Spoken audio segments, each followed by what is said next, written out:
Another threat out of North Korea in the ongoing series of military muscle flexing as the United States and South Korea continue conducting exercises. The targets of this latest threat, U.S. air bases on nearby Guam and Okinawa. The North is using new, increasingly aggressive language in response to recent U.S. preemptive strategies.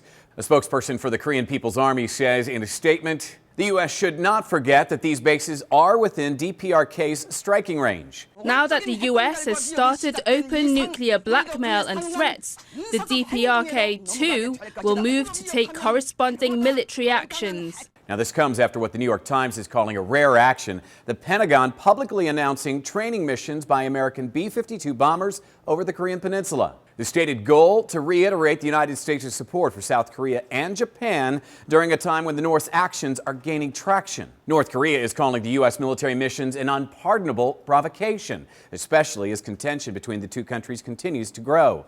The Korean Central News Agency blames the U.S., calling it the arch criminal and threatening. Should the U.S. imperialist intrude into the territorial waters, air, and land of the DPRK even 0.001 millimeter, its armed forces and people will annihilate the aggressors with strong retaliatory strikes and achieve the final victory in the long-standing showdown with the U.S. Other countries are worried about the language of the threats. Sky News reports the UK government says it takes any threat seriously, and there is some concern over the more harsh rhetoric coming from the DPRK. And while these threats are not new, a former director for Asian affairs at the National Security Council highlights the abnormal backdrop for this situation. About a year of very unpredictable behavior by a new leadership and a sequence of provocations that is more concentrated than we have seen in the last 20 years. This is a little bit different and more concerning. Concerning enough, the former director says he fears an attack on South Korea by the North could come soon. Since 1992, the North has engaged in a military provocation